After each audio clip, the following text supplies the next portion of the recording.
我从最好的妇产科医院出来，遇到了自己的老公和婆婆，她很开心，开心地拥着四只纤细、孕度高凸的白月光。而我的好婆婆正挎着限量版的爱马仕包包，在一旁笑得合不拢嘴。我这个合法妻子站在不远处，静静地看着这一切。很显然，他们才是其乐融融的一家人。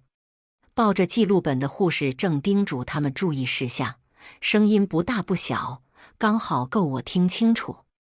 您太太和宝宝都很健康，预产期在下个月。建议孕妇这段时间在家好好休息，保持情绪稳定。梁宥嘉和婆婆殷勤地点头应和。结婚5年，我无数次幻想过和程密重逢的场景，却没想到是我们同时有了梁宥嘉的孩子。大家好，开始今天的分享之前，希望你能给人间烟火点个订阅，我将会分享更多优质的内容。晚间驱车回家，婆婆正悠哉悠哉地躺在沙发上敷面膜。她难得一见的好心情，嘴里还哼着小调。见我回来，立马就换了一副嘴脸。回来了。我换掉高跟鞋，点头应了一句嗯。刘妈，厨房里的汤端出来，给飞夏喝一些。话音刚落，刘妈就忙不迭慌地送了过来。妈，我有点不舒服，这个就暂时不喝了。婆婆一听，立马坐起来撤去面膜，不喝了。这怎么行？我还指望早点抱孙子呢。我攥了攥手，指甲深深嵌入手心，最后还是硬生生挤出一个笑容。妈，医生说了，我现在的吃的药和你那个秘方相克，万一喝了弄巧成拙，可就前功尽弃了。啊，这样啊，那就等你好了再喝。我拿着包上了楼。在洗手间卸掉一脸紧张的妆容后，觉得有些疲惫，于是早早地爬上床准备休息。我不明白，明明今天程密已经和他们在医院做产检了，为什么婆婆还要给我喝那个苦得作呕的生子偏方？也不明白，为什么程密已经快要生了，梁宥嘉到底是什么时候和他联系上的？许是怀孕的缘故，一连串问题让我很快陷入梦乡。半梦半醒时，门被轻轻打开，不一会儿，床垫有些轻微响动，一双大手攀上了我的腰，然后把我搂进了怀里。清冽的沐浴露味道钻入鼻腔，我缓缓睁开眼，拾起头看他。梁宥嘉满脸倦怠，好看的眸子里已经有几条血丝。他蹭了蹭我的颈窝，是不是动静太大，把你吵醒了？没有，我拉开了一些距离。他温柔地勾起嘴角，又把我搂了过去，炽热的胸膛紧紧地贴着我的背。毫不夸张地说，我可以清晰地感受到他的心跳。睡吧，很晚了。我乖巧地闭上了眼。其实困意已经消失得无影无踪，而代替他的只有无穷无尽的疑惑和酸楚。阿佑，我们结婚有5年了吧？黑暗中他应了一声，5年6个月03天，记得那么清楚。他轻笑起来，这么重要的事情，怎么会忘？是啊，不会忘。那程密和你一起的事情，你是不是也没有忘呢？怎么想起问这个？我静默几秒，没什么，就是想起来了。脸颊上传来软糯的触感。夏，我们是不是应该有个孩子了？我身体一僵。梁宥嘉，你喜欢上我了吗？他修长的手指轻轻摩挲着我的嘴唇。你呢？夏，他总是这样，总是把问题抛给我，让我去想答案。8年前我就已经告诉过你了。梁宥嘉撤开手，规规矩矩躺好，声音冷了几分。我也是。接下来房间里安静无比，我与他没再聊下去。朦胧间，我做起了梦，梦到了8年前的高考毕业晚会。那晚，他被几个同学灌了很多酒，大家都在庆祝这个学霸在登高峰，考进了最好的财经大学。而我依旧默默地坐在角落里注视着他，心里也由衷替他高兴。突然，学习委员坐到我旁边，递给我一杯酒，喝一杯。我有些踌躇，因为自己从来没有喝过酒。正打算接过，一只手截住了。令轩，夏夏不会喝酒，这杯我替他。说完，梁宥嘉就一饮而尽。学习委员尴尬地笑了笑，不好意思。我红着脸摇摇头，没事，夏夏，我想问你有喜欢的人吗？我愣了愣，没有的话，可以给我个机会吗？没料到一向学习为重的令轩会突然朝我表白，周围的同学顿时就炸开了锅。学习委员有一天也入红尘了，夏夏不如给个机会，也让我们看看小老师为爱疯狂的模样。起哄的人越来越多，我红着脸，紧张地在一众嬉笑看好戏的人群里，看向了梁宥嘉。昏暗的 KTV 包厢里，五彩斑斓的灯光落在他优越的脸上，清贵冷艳，又别有一番勾魂夺魄。他也正目不转睛地盯着我看。许是我收到我的求助信号，某人勾勾唇，你们有问过我的意见吗？意味不明地话一出口，全场就更加沸腾起来，大家识趣转移了话题。酒过3巡后，同学们陆陆续续离开。我使出全身吃奶的劲才把梁宥嘉扶上出租车。夏夏，令轩不知道从哪里跌跌撞撞跑出来叫住了我。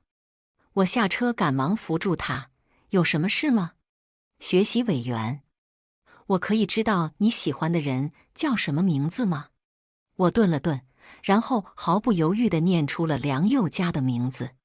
令轩失意地笑了，最后一个无理的要求，可以拥抱一下吗？好。回到车上，梁宥嘉乖巧地靠在座椅上，好似睡着了。司机师傅透过后视镜朝我笑笑，小姑娘，看人得看准喽。现在的男人就喜欢扮猪吃老虎。我一头雾水，直到下车也没明白师傅说的是什么意思。搀扶着一个1.8米几的男生，对于体格较小的我来说，难度系数直线飙升。磕磕绊绊，终于将人弄到了小区楼下。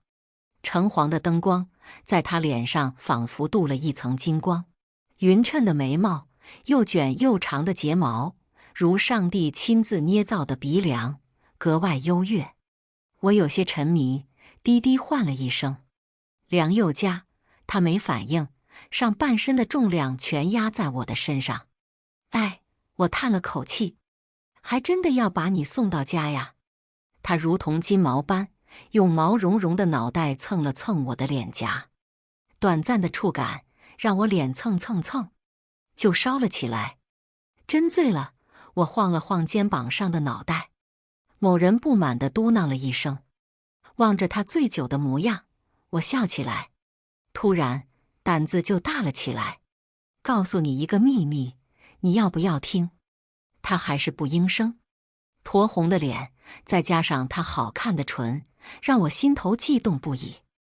我不想再和你做朋友了。准确地说，我喜欢你，喜欢很久了。所以，你可以不要再让我这么困扰了吗？梁宥嘉傻笑几声，夏夏，我把你当妹妹，你却这样说。我回答道。他醒了。我低头一瞧，人还闭着眼。刚刚的话如同冰水浇到我的心上。妹妹，脑袋如同装满了浆糊一般混沌。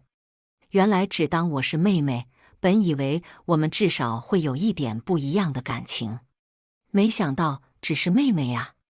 也许是那晚的夜风太过撩人，又太过冷冽，在这样的情境下，恰如其分地构建出一道与过去切割开来的屏障。我忘记了自己最后是怎么收场的，但很庆幸第二天醒来的当事人断片了，也很庆幸那晚他家楼下的路灯不亮，他没看到我微红的眼眶。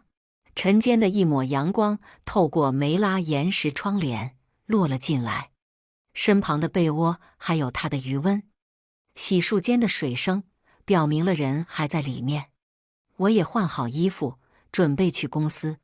餐桌上，刘妈已经摆好了早饭，煎得刚刚好的荷包蛋，看得我有些反胃。咬牙切下一小块培根，正放进嘴里，胃里翻江倒海的感觉就涌了上来。我匆忙跑进了1楼洗手间，撑着水台狂吐起来。夏，你没事吧？梁宥嘉跟着进来，焦急地抚摸我的后背，试图让我没那么难受。看这样子，夏这是怀上我大孙子了。婆婆两眼泛光地站在门口盯着我的肚子，我心头一紧，缓了口气。没事，就是前2天在公司凉了胃，医生开了药，吃了就好。婆婆脸色沉了下去，也是5年都没怀上，现在能怀上？妈，梁宥嘉皱了皱眉。婆婆识趣闭嘴。梁宥嘉喊了一声：“刘妈，给夏熬点白粥缓缓吧。”好，我这就去。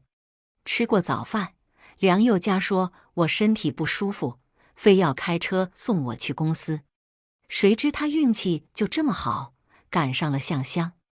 哟，今天你怎么想着送我宝贝儿过来了？向香踩着10几公分的恨天高，穿着香奶奶家最新款套装，对着梁宥嘉就是一通冷嘲热讽。梁宥嘉礼貌笑了笑：“夏身体不舒服，我刚好这边有事要谈，就送他。”哦，原来不是特意送的。等会儿还是麻烦你多照顾一下他，晚点我来接他。向香毫不避讳地翻了一眼白眼：“不用你教。”说罢，傲娇小公主拉着我进了公司。我就说他梁宥嘉没那么好心送你来公司吧。结婚这么多年，公司除了我和软软，谁见过他庐山真面目啊？要不是今天太阳打西边出来，实在是想不到他会送你。向香在我耳边嘀咕：“要是换做以前，我肯定要和他理论半天。可是现在，我已经不太想替他找借口了。事实的确如此，他接送我的时候屈指可数。”几分钟后，喋喋不休的女人安静了下来。“哎，许飞夏，今天你怎么不替某个讨厌鬼打掩护了？”我轻啜了一口热水。昨天我在妇产科看见她和婆婆还有成蜜了。什么？向香眼睛瞪得老大。这个女人回国了。我转过头，她和梁宥嘉去什么妇产科？程蜜怀孕了。梁宥嘉的，我淡淡回道。什么？向香猛地站起来。程蜜怀了梁宥嘉的种，然后她和你老公、婆婆欢聚医院。我点点头。这像什么话？之前结婚的时候，我怎么说的？许飞夏，你看看你，就是不听。现在别人老婆孩子热炕头，你有个球啊！望着原地爆炸的向香，我格外平静。偷来的时光总是要归还回去的。许飞夏，你听见我说话没有？对了，你没事去什么妇产科？某人这时才反应过来。刚刚你快问快答，不是说了吗？我有个球，我回答道。好家伙，我要当干妈了。说着，某人的爪子就贼里贼气地摸上了我平坦的小腹。我拍开他的手，对呀，大红包准备好了没？向香剜我一眼，要你交？我早就准备好了。呜呜，可惜了我干儿子，还没生出来，他那水性杨花的老爸就给他妈戴了绿帽子，以后出生了，还指不定怎么和他那混账爹的私生子抢家产呢。去你的！就不盼着他点好啊？我一脚踹开蹲我身边的女人。还有，你个土鳖！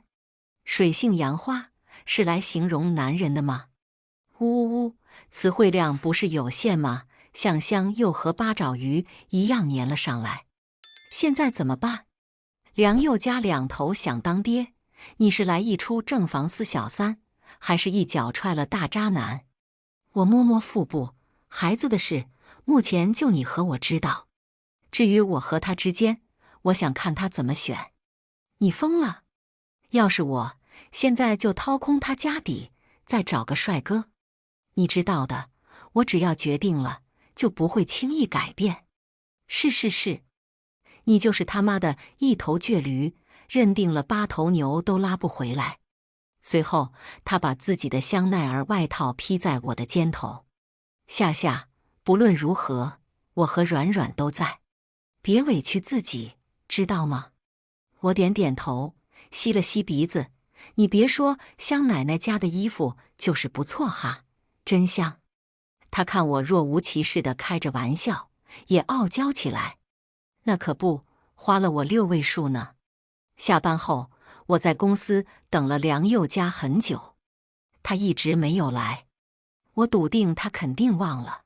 更好笑的是，不只是我猜到了他不来，还有向香。妈的，这狗东西肯定忙忘了时间。向香边骂边提好迪奥家的带飞包。走，夏，我送你回去。等红绿灯的空闲时间，手机屏幕亮了起来。喂，夏，公司这边有点急事要处理，我让李特助过来接你，可以吗？听着电话那头的声音，我淡淡的说了一句：不用，向香已经送我回去了。梁佑嘉回了句：好。挂断电话后，向香问我他怎么说。公司有事，让我李特助接我。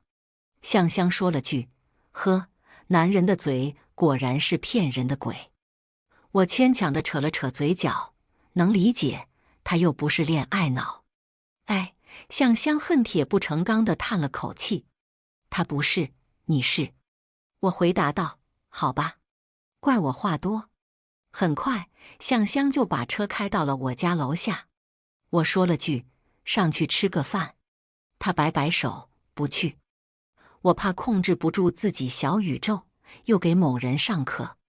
姐妹，我严重怀疑自己结个婚，把你的恐婚思想给吓出来了。向香朝我翻了一个白眼，与你无瓜。本美女还没有逍遥快活够呢。我朝她一个飞吻，好，是我住海边了。好了，她拿手机回复着消息，快进去吧，外面冷。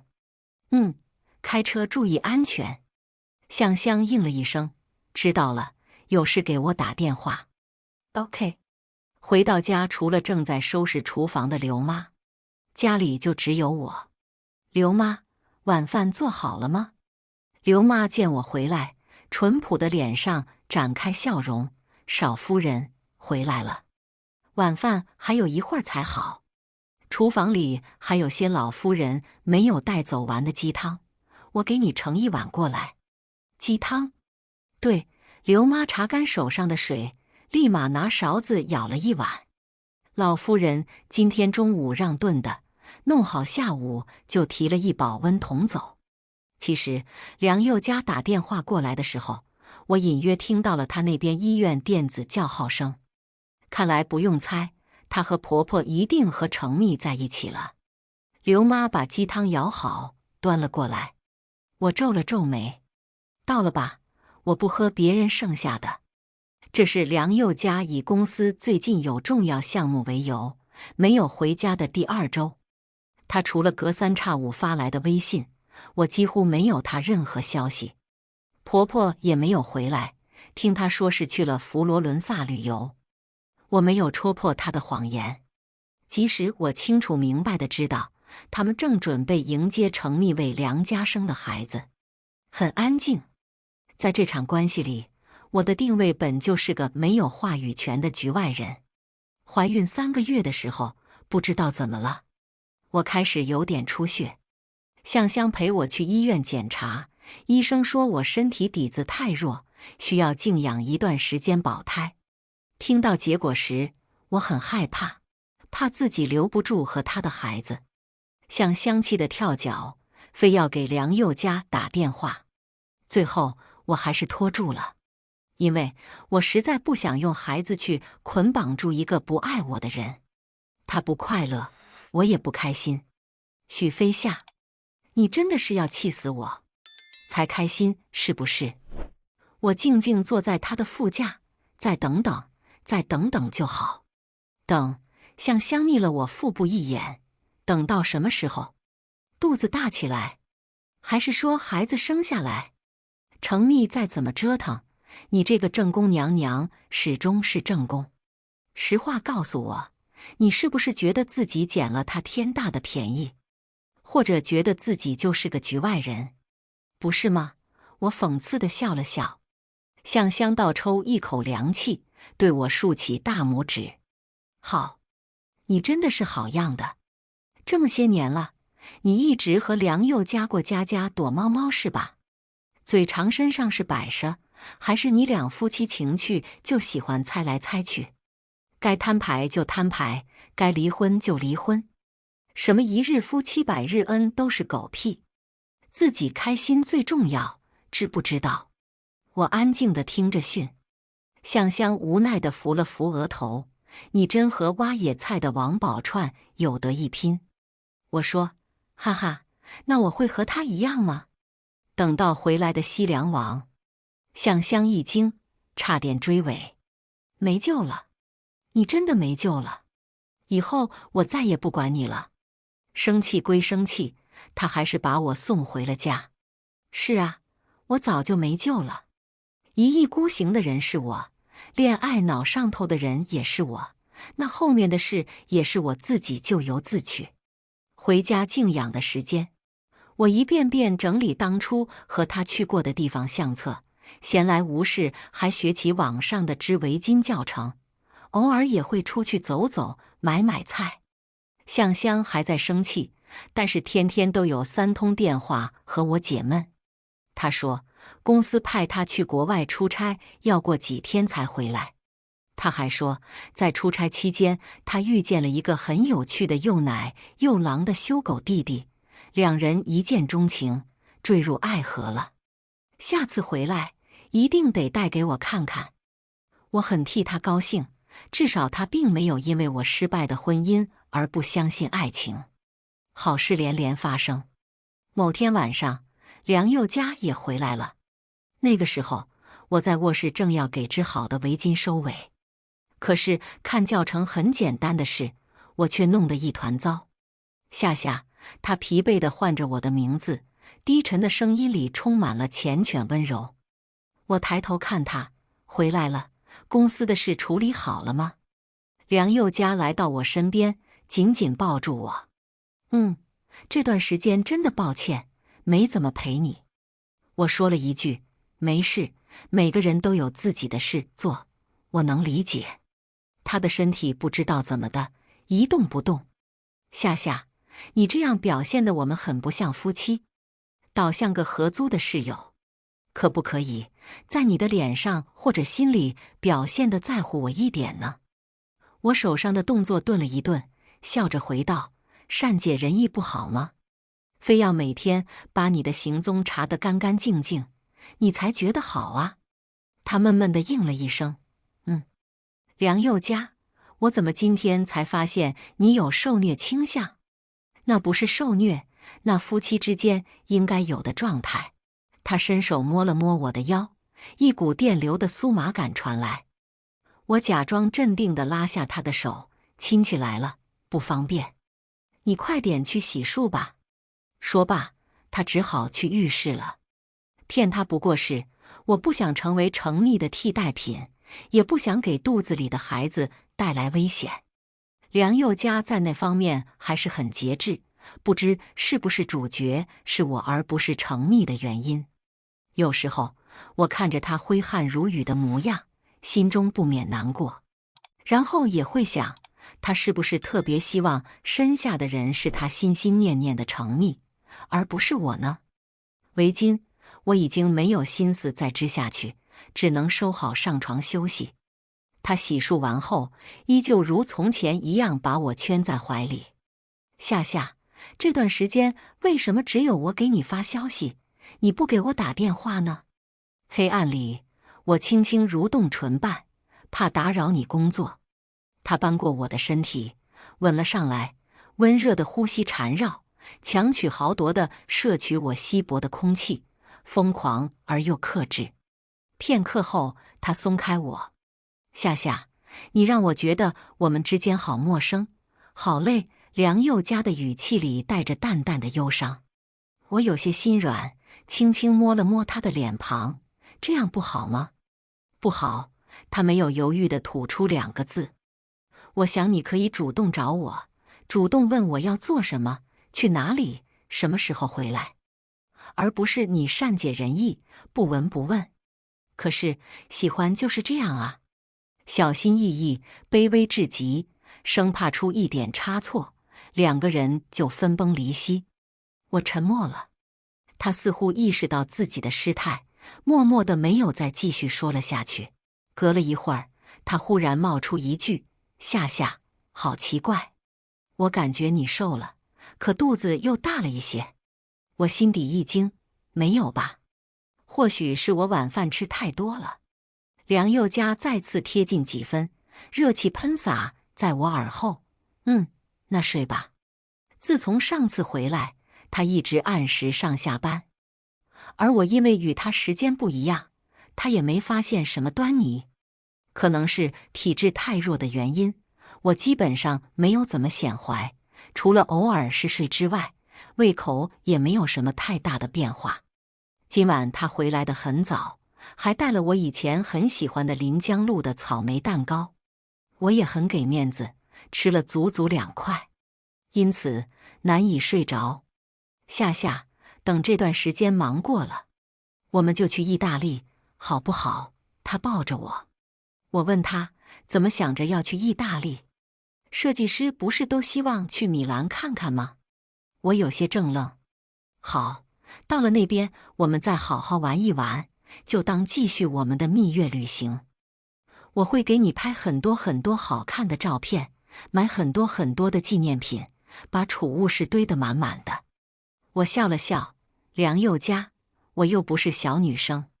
是，梁宥嘉含情脉脉地对我说道，你永远都是。就那瞬间，我的心里泛起层层涟漪。2人四目相对，暧昧与温情的气氛达到了顶峰。他的脸缓缓靠近，而我也没有拒绝，静静闭上了眼。温柔的吻落了下来，他大手游离在腰间，千钧一发时，一通电话铃声打破这一切。瞥了眼屏幕后，梁宥嘉恢复了因情欲泛红的眼眸，神色紧张地拿起电话走向了阳台。但刚刚的一刹那，我还是瞥见了来电显示程密的名字。这么晚了，如果不出意外的话，他会像言情小说里的女主角一样，找给理由把梁宥嘉叫过去吧。思绪被窗外的冷风吹散，梁宥嘉不知道什么时候站在我面前，眼底藏了几分歉意。公司那边有点急事，我得回去一趟。我扯了扯嘴角，还是懂事地叮嘱他，开车注意安全。得到我的理解后，他又一次头也不回地走了。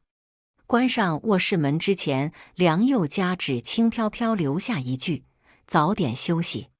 我有些想笑，笑自己把事情看得如此透彻，却还不明白。窗外下起淅淅沥沥的雨，我拿过床头的手机，第一次主动给梁宥嘉打去电话。下雨了，我有点害怕，可不可以不去公司？他沉默了几秒，夏夏，我很快就回来，等我。这是我第一次主动，也是我第一次服软。意料之中的是，他并没有因为这样而选择我放弃程密。我没再说什么，安静地挂断了电话。这让我想起一段往事，那个时候我大2，因为梁宥嘉一句很久没喝过我炖的汤，然后我就傻不愣登地翘了课，然后千里迢迢去了他在的大。那天天气很好，阳光明媚。我站在他们校门口，顶着40度的高温，硬生生地等他专业课下课。他出来时，身边跟着的就是程蜜。那天她穿着清爽的吊带连衣裙，玲珑有致的身材彰显得格外显眼，白皙的皮肤在阳光下闪闪发光，和我一身随便的白 T 牛仔裤形成了鲜明对比。她微笑地和我打着招呼：“夏夏姐，你来找阿佑吗？”许是温度太高，我脸颊滚烫，自己尴尬地说了个文字。梁佑嘉似乎心情有些不好，望着我时，好看的眉毛皱得像条毛毛虫。许飞夏，你疯了？这么热的天，跑那么远？我愣了愣，还是笑着把熬好的排骨汤递了过去。你不是想喝吗？我刚好没课，就想着送过来了。他哑了声，以后别这么认真了。我点点头。梁佑嘉接过保温盒，拉我往学校外面的奶茶店走。程蜜也跟了上来。他们是大学认识的，梁佑嘉没怎么说过具体情况，只淡淡地说他人很好。我也不好问，毕竟我和他只是认识了很久，算的是别人嘴里的友谊长存。梁佑嘉喊了一下服务员：“你好，给他来杯冰的百香果。”我不渴。他回头看我一眼：“那就拿着降温，你看你脸晒得多红。”我捏捏衣角，转移话题：“程蜜，你喝什么？”程蜜摆摆手：“我不用，不用。”最后，梁佑嘉还是给他买了杯热牛奶。刚坐不久，程蜜就接到谁的电话，唰的一下，他脸白得如同一张纸。然后梁佑嘉就和他急匆匆走了。当时他也说很快就回来，可结果呢？我在他学校门口傻傻地等了一天一夜，直到第二天下午他才回来，而我送他的汤也早已不知去向。梁佑嘉，这次你又要让我等你多久呢？雨夜过后，我在半个月后才再次见到他。不只有他，还有婆婆、程蜜以及他们刚出生的孩子。夏夏姐，好久不见。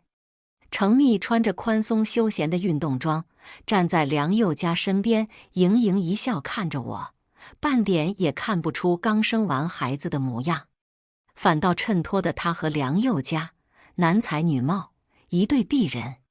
我扯扯嘴角，却怎么也笑不出来。梁佑嘉停好婴儿车，朝我说道：“夏夏，小蜜刚生完孩子，可能要在我们家里住一段时间。”小蜜住一段时间，心头仿佛被人撕开了一道口子，又凉又痛。我不知道该怎么形容，明明我早就明白他和程蜜迟早要复合，明明那天晚上我就已经死心了，可为什么还是会这样呢？我攥紧手，笑着应道：“好。”随后自己倒了杯热水，逃似的回到了卧室。门外阖家团圆，门内死寂一片。当天晚上，程蜜的孩子不知怎么的就发起了高烧，婆婆和她仓皇的敲门声吵得我头疼。然后梁佑嘉连夜同他们把孩子送去了医院。就这么一瞬间，我突然就觉得好累。于是我起身，把属于自己的一切全部都装进了行李箱里。整理衣物的时候，向香那年的劝告浮现在眼前：“许飞夏，你疯了吗？梁佑嘉，明摆着心里程蜜比你重要，你嫁给他不就是自讨苦吃吗？”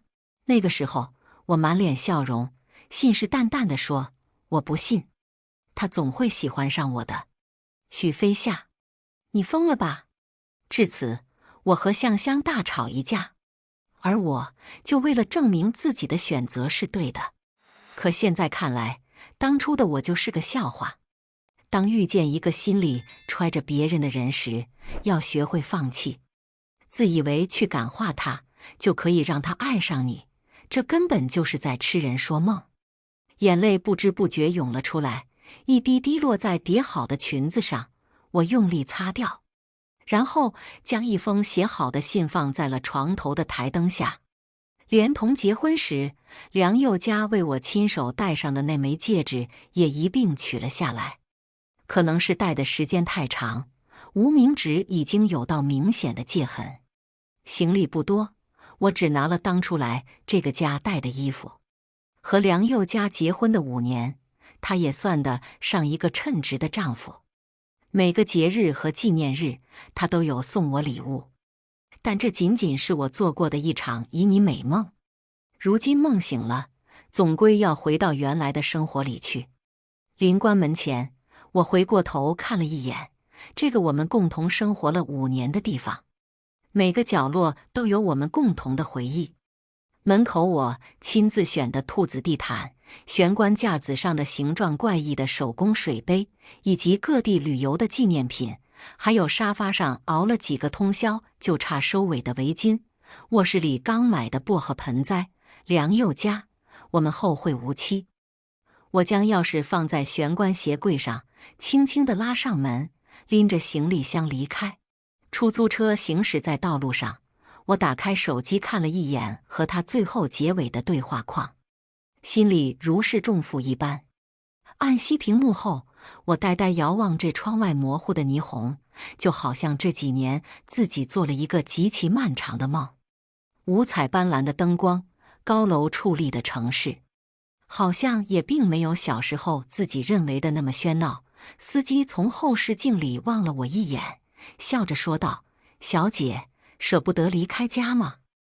我自觉失态，手指轻轻擦去脸上的眼泪。师傅，那不是我的家，一直都不是。离开梁家后，我出了国。我朋友不多，算起来除了他，只有向香和软软2个。走时，我向2人一一致电，和梁宥嘉离婚的事只字未提，只说这段时间可能会很忙，让他们好好照顾自己。向香很高兴，说我终于没有再把时间浪费在梁宥嘉的身上了。倒是一向心思细腻的软软发现了端倪。夏夏，你有事不要憋着。我笑了笑，知道。你和少勋最近怎么样啊？我转移话题。软软在电话那头叹了一口气，先婚后爱的剧情走向一般都是催生，然而我也没有逃脱这魔咒。我嘴角上扬，是该要个孩子了，人少勋等你那么久。软软无情吐槽，得了吧，他跟个小学生一样，天天和于晨那狗东西对着干，截胡别人项目，在殷实的家底都要给他败光。我怔愣几秒，别人还不是想给你出口恶气，这样出恶气还不如爷们点，把人拉进小黑巷打一顿。我回答道：哈哈，成年人要用成年人的办法吗？聊了一会儿，软软体贴地让我早点休息。其实呢，是少勋在旁边不满嘟囔他在给谁打电话。有时候我挺羡慕软软的，她就好像言情小说里自带光环的女主角，在感情里受伤时，遇到了姗姗来迟的男2号，不顾一切地出来保护她，并且告诉她他喜欢她，然后2人有情人终成眷属。我想，要是我的青春里也有那么一个人这样爱着我，会不会我就不会在梁宥嘉这棵树上傻傻地吊10几年了呢？可惜呀，我是芸芸众生里最不起眼的叶，比不上了枝头独树一帜的花。窗外不知不觉下起了瓢泼大雨，不知道梁宥嘉看见那封信以及离婚协议没有？思绪在氤氲中逐渐游离，回想起从前，难免觉得命运弄人。从小到大，我就很少得到别人的偏爱，现在怎么还奢望起不该有的呢？我妈是个苦命的女人，一个人辛辛苦苦把我拉扯大，说的最多的就是要我懂事。所以我很少惹麻烦，一直安分守己，尽量减少社交。长此以往，我的性格变得有些孤僻，身边的朋友也很少。但梁宥嘉是个例外，他的主动接近，他的举手相助，他的温柔体贴，如同一道光，照进了我阴暗潮湿的心。因为他，我开始试着和别人接触；因为他，我装上一张刀枪不入的铠甲。如今，铠甲碎了，属于我的那道光也不会再出现在我的世界里了。考虑到之后肚子会一天天大起来，行动多有不便，于是我用积蓄在瑞士买了一套挨着医院不远的小公寓。低血糖的缘故，某次出门买菜，我晕倒在电梯里。一位叫周喜的中英混血医生救了我。许是异国他乡的缘故，遇见这么一个人，我倍感亲切。虽然周喜长期生活在瑞士，但是他还算说得一口流利的中文。两个人交谈起来也没多大压力。更为巧合的是，他住在我隔壁，因此有时候去医院检查，他都会顺道带我。偶尔我做些家乡美食，也会请他过来尝尝。周喜人很好，许是国外开放的原因，他从未问过我的私事。手机已经很久没有收到梁宥嘉收到嘘寒问暖的信息，也许他还在医院照顾程密以及他们的孩子，也可能回家看见了那些东西。我离婚正如他愿，索性将我抛之脑后了吧。我摇摇头，试图忘记那些事情。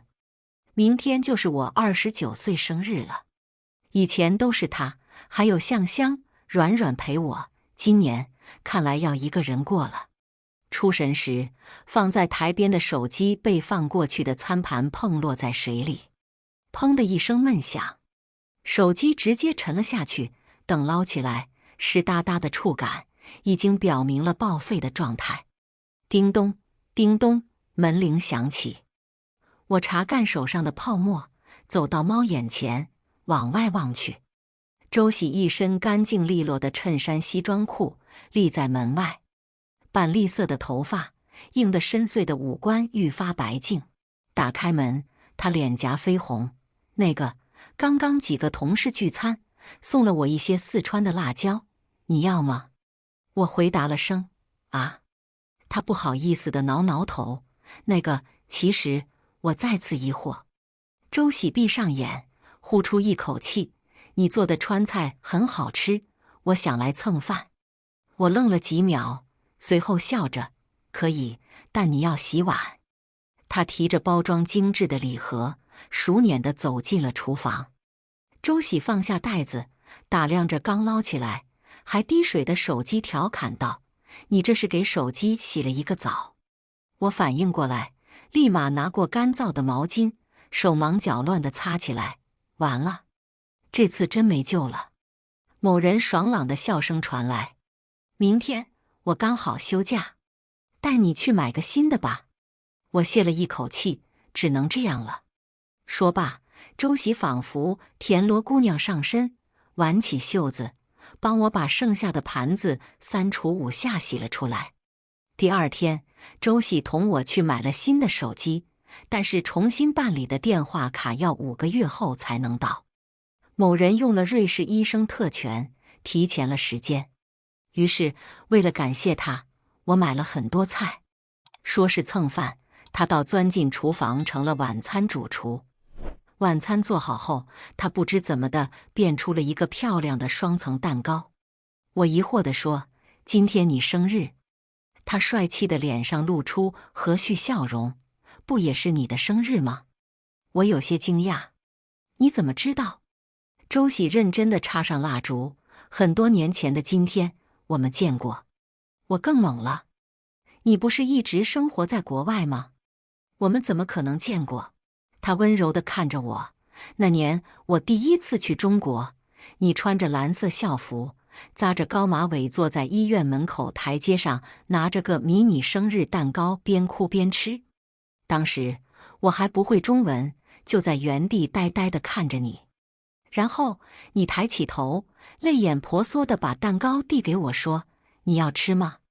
那个时候，我觉得你特别可爱，而且我也很难过，因为那天是我18岁成人礼，但是我外祖母去世了，妈妈忙着处理后事，忘记了我生日。周喜淡淡地说起往事，从那之后，我就对你印象深刻。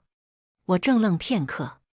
的确，高3那年，我在我妈住的医院门口遇见了一个帅气的外国男孩，也确实如周喜说的那样，我曾把自己的生日蛋糕分给一个人吃过。许愿吧，蜡烛要燃尽了。我回过神，随即说道：“一起许吧。”周喜笑了笑，我的愿望已经实现了。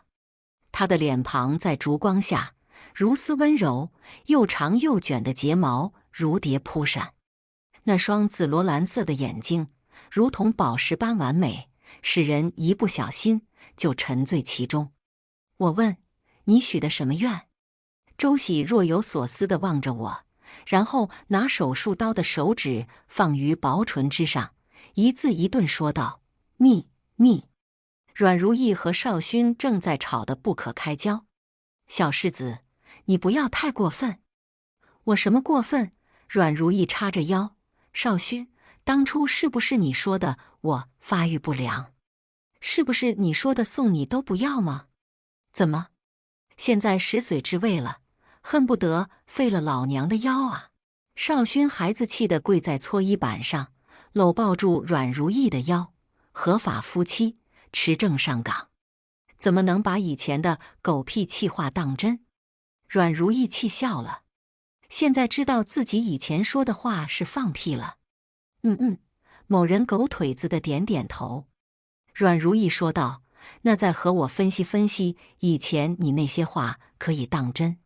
少勋抬起头：“你扶耳过来，我仔细说给你听。”某个傻姑娘还真听话地弯下腰想听个所以然。然后少勋牢牢桎梏住阮如意的双手，狠狠地吻了过去。少勋，你这个小人！一吻作罢，某人舔舔唇：“小世子，以前我就说过，我不是正人君子。”阮如意面色潮红，更显得柔弱可欺。少勋咽了咽口水，紧紧将人抱入怀中。但我爱你是真的。片刻功夫，两人便吻得热火朝天，滚到了床上。千钧一发之际，阮如意的手机响了起来。她推了推少勋胸口：“电话。”少勋停顿几秒，被情欲染红的眼眸随意扫了一眼床头的手机屏幕，是向香。应该没什么大事，我们继续。语毕，人又压了下来，大手游离在胸前，手机明明暗暗，响了又响。几分钟后，终于消停下来。随后，少勋的手机又响了起来。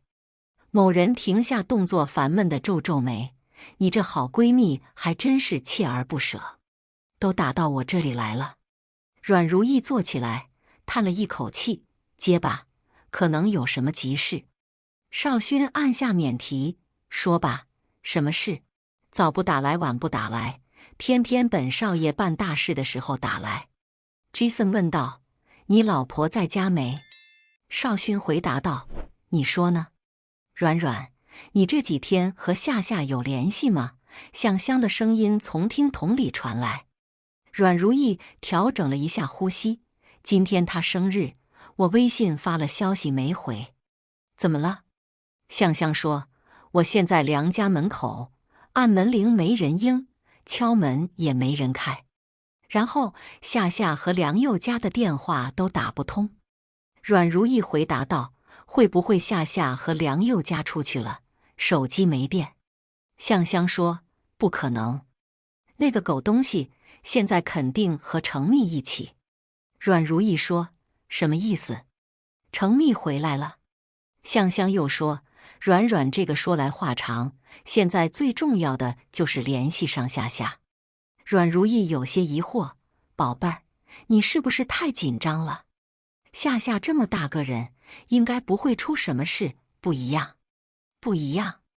夏夏怀孕了，之前我陪她去医院检查时，医生就说了她身体弱，我怕她出事。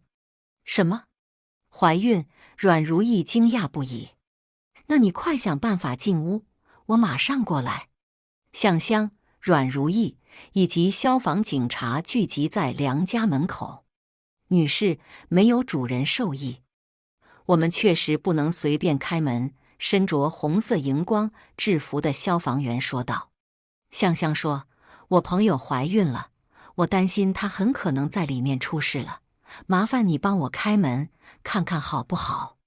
如果真的有人在，这么大的动静已经过来开门了，你是不是听不懂？”向香正想上去争执几句，阮如意拉住了他。“你们怎么来了？”梁佑家的声音从身后传来。此时，程密以及手提婴儿摇篮里的佣人，还有穿着华贵的沈红缓缓而归，茫然地站在一群人身后。向香拧着眉头，咬牙切齿地看着这一幕，冷冷吐出“开门”2个字。夏夏和刘妈都不在家里吗？梁佑家一头雾水，输入人脸后，门如愿打开，向香便直奔2楼主卧。阮如意、梁佑嘉以及 Jason、少勋也跟了过去。夏夏、许飞夏，你在哪？赶紧出来！向香不顾形象的大喊大叫，试图安抚自己不安的内心。推开主卧室门，里面摆设一如往常，只是少了点人气。向香连忙又推开洗漱间、衣帽间、书房，直到找遍梁家别墅所有角落，也仍旧没有许飞夏的身影。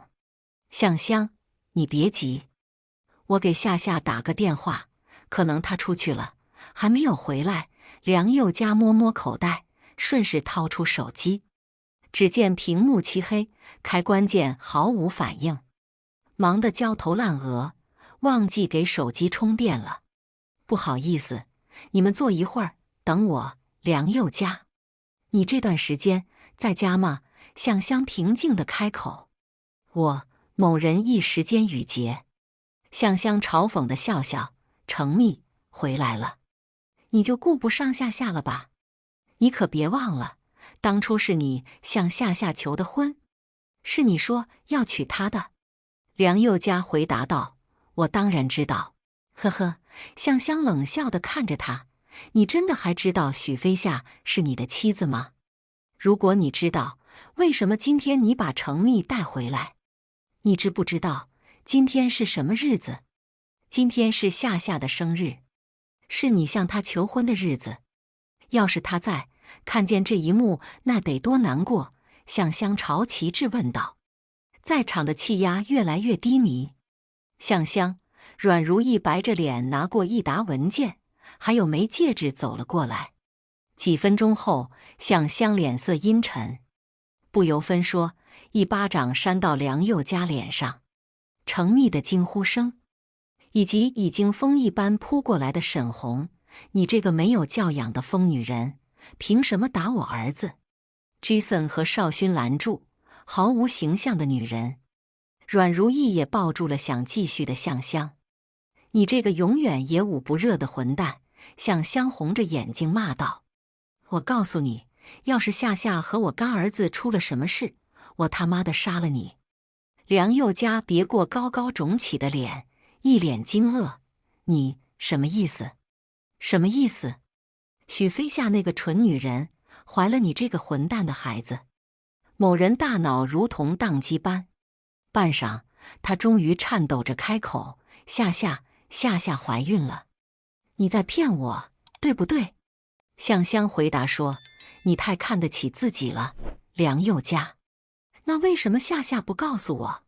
向香又是一番阴阳怪气，说：“你和你妈还有自己的老相好，刚好在医院一家人团聚，他怎么好意思说？你隔三差五忙工作，他跟谁说？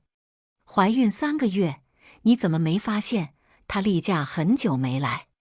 梁佑嘉，你到底有没有真关心过她？某人伫立在原地，向香挣脱阮如意的桎梏，将手里的东西砸在他身上，失望地走向门口。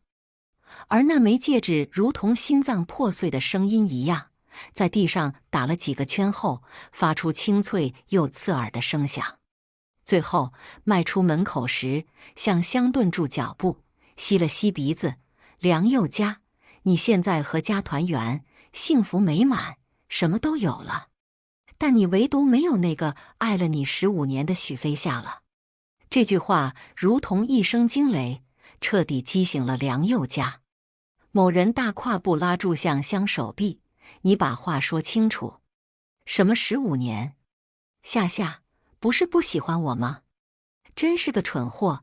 向香嫌弃地甩开他的手，面上挂着浓浓的厌恶，没做停留。和阮如意一行人消失在夜色里。之后的日子里，梁宥嘉、向香等发疯一样找着许飞夏，不论是网上还是电视采访，始终毫无音讯。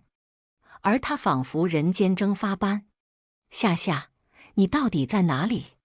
我错了，你回来好不好？”梁宥嘉醉醺醺地趴在书房的电脑旁边，桌上有一封信，还有一份签了字的离婚协议书。信上娟秀的字体，个个规整，把话讲明白，是对这段关系最好的交代。就算山水无期，我想也应该有始有终。梁宥嘉，我喜欢你，喜欢你10年了，但从现在开始，我决定不喜欢你了。我已经28岁了，实在耗不下第二个15年了。高中毕业晚会的那个晚上，我已经告诉你了我喜欢你，但你说只是把我当妹妹。本来我报考了大学，想离你远一点，然后慢慢忘记你的。可你随随便便一句想喝我炖的排骨汤，我就舍不得了。1000多公里，500多张往返车票，让我傻得彻彻底底。你知道吗？你向我求婚的时候，我本可以忍受无尽孤独以及漫长等待，但我还是答应了，因为我始终觉得自己总是会感动你，或者说让你爱上我的。现在回头看看，当时自己真是笨，特别笨的那种。向香总说我和挖野菜的王宝钏有的一拼，我还是觉得自己没他厉害。但把一心一意的爱叫做恋爱脑，把对一个人至死不渝也值得被人嘲笑的话，我想应该是我病了。其实我挺同情王宝钏的，因为在那个年代，对自己的喜欢的人忠贞不渝是非常重要品质。所有人都在笑他傻的时候，只有我觉得他可怜。程密回来了，我就懂了自己再坚持下去没什么意义的道理。但我还是想赌我的10年暗恋和5年婚姻会胜过他。可惜我输了。你让我觉得，曾经我努力地在你青春里证明自己来过，像一场笑话。也可惜这个世界没有反方向的钟，只有交替的4季在告成我往前走。所以我成全你了，成全你和程密，也祝你们幸福。还有啊，其实我一点都不喜欢你送我的素戒，我喜欢闪闪发光的大钻石。结尾处，谁的眼泪晕花了字体？梁宥嘉在酒精的作用下也浑浑噩噩地睡了过去。由于电话卡还没有到的缘故，周喜对我很是照顾，更是财大气粗地给了一张银行卡，让我方便买东西。我问他，不怕我是坏人吗？他说，是也没关系，反正钱多。我笑了笑，虽然他嘴上这样说，但是瑞士医生的工资应该不会很高，毕竟这里国家补贴很多。所以我将开销的每一笔费用全部记了下来，等电话卡下来，去办一张瑞士银行卡再还给他。支付宝、微信转账在这里也不太方便。春节很快来临，周喜邀请我去他家里吃饭。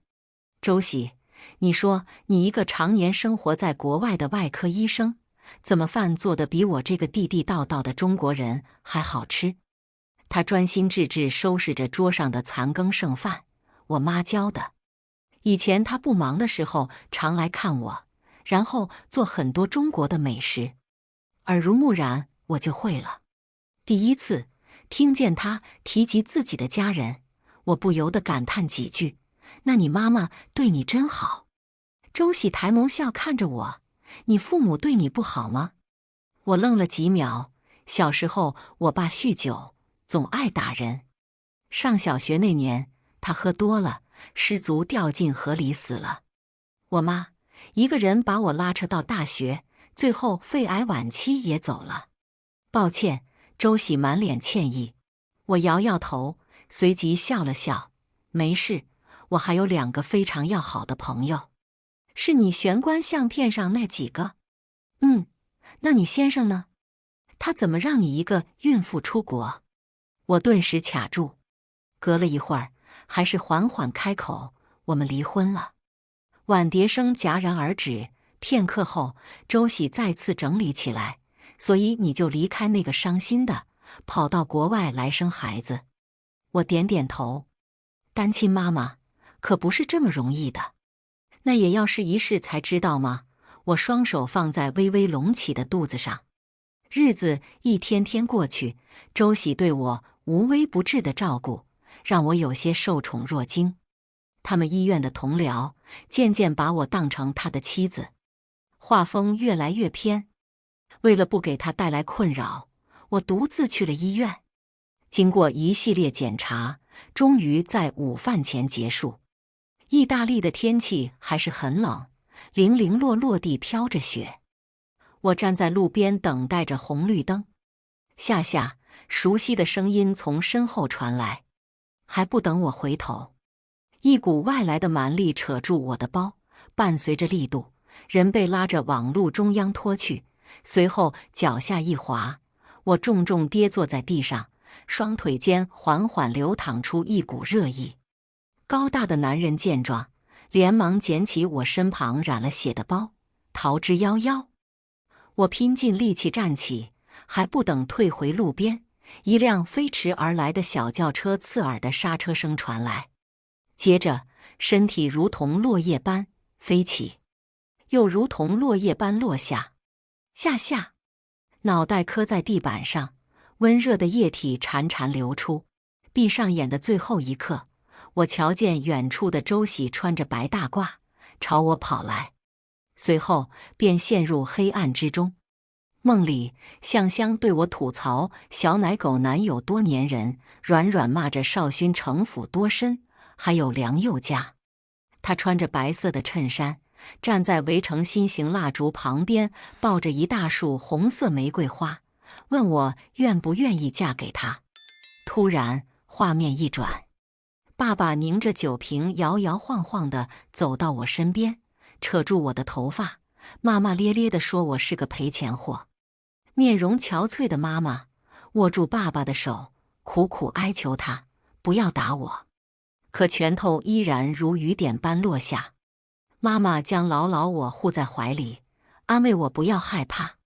终于，爸爸打累，倒在沙发上睡了过去。夏夏，别怕，妈妈带你走，好不好？妈妈摸了摸我的头，艰难地站起身，拉起我的手，一瘸一拐地往门口走去。以上就是今天分享的故事，希望能给人间烟火点个订阅，我将会分享更多优质的内容。